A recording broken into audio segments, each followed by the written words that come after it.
नवी मुंबई व रायगड जिल्ह्यातील ताज्या बातम्या आणि घडामोडींसाठी सबस्क्राईब करा वादळवारा लाईव्ह चॅनल आणि दाबा बेल आयकॉन।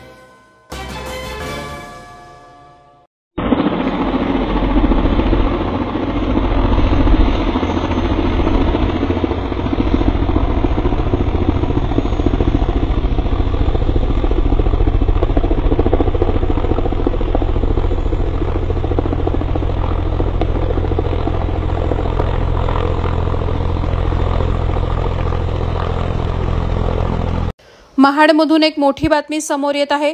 शिवसेना उद्धव बाळासाहेब ठाकरे गटाच्या नेत्या सुषमा अंधारे यांना घ्यायला आलेले हेलिकॉप्टर क्रॅश झाले।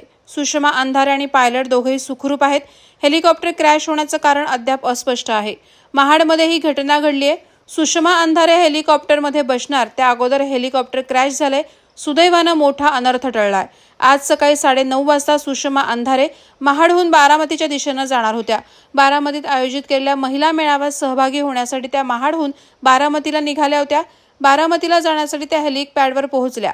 हेलिकॉप्टरचा अपघात सुषमा अंधारे यांच्या समोरच झालाय। या अपघातात हेलिकॉप्टरचे तुकडे झाले। महत्त्वाचं म्हणजे हेलिकॉप्टरचा पायलट सुखरूप आहे। स्थानिकांच्या मदतीने पायलटला बाहेर काढण्यात आलं। हेलिकॉप्टरचे दृश्य अतिशय भयावह आहेत।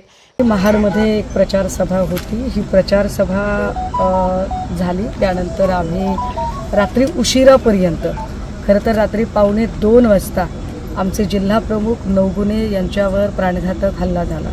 हा प्राणघातक हल्ला हा आमदार भरत गोगावले यांचे सुपुत्र विकास गोगावले यांच्या समर्थकांनी केला आणि त्या सगळ्या गोंधळाची स्थिती होती। त्यानंतर सकाळी मला असं वाटलं की रात्रभर सगळे कार्यकर्ते जागलेले आहेत, पोलीस स्टेशनमध्ये गेले आहेत, त्यामुळे मी सकाळी काही फार कोणाला त्रास द्यायचा नाही असं ठरवलं आणि मी माझी एकटी माझे सहकारी घेऊन हेलिपॅडला आले होते। साधारणतः 8:45चं ते लँडिंग होतं आणि 9 वाजताचं टेक ऑफ होतं, परंतु 9:10 पर्यंत कुठलीही मूवमेंट नाही असं लक्षात आल्यानंतर मी त्या कोऑर्डिनेटरना फोन केला की अजून काहीच मूवमेंट नाही। त्यांनी सांगितलं की एक 10-15 मिनिटामध्ये ते लँडिंग होत आहे। 9:20ला आम्हाला ती मूवमेंट जाणवली। 9:20ला मूवमेंट झाल्यानंतर आम्ही गाडीतनं खाली उतरलो।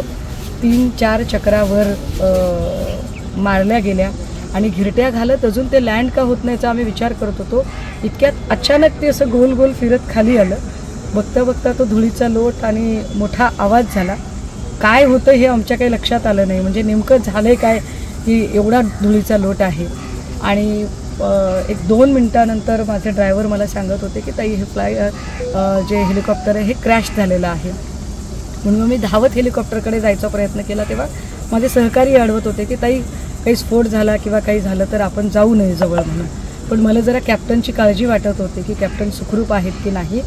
पण आपल्या सगळ्यांची असीम कृपा आशीर्वाद की कॅप्टन सुखरूप होते, त्यांचे जे असिस्टंट आहेत तेही सुखरूप होते आणि आम्ही सगळे, माझ्यासोबत माझा लहान भाऊ विशाल गुप्ते हा प्रवास करत होता आणि आम्ही सगळे सुखरूप आहोत। वादळवारा लाईव्हसाठी प्रसाद गोरेगावकर, माणगाव। नवी मुंबई व रायगड जिल्ह्यातील ताज्या बातम्या आणि घडामोडींसाठी सबस्क्राईब करा वादळवारा लाईव्ह चॅनल आणि दाबा बेल आयकॉन।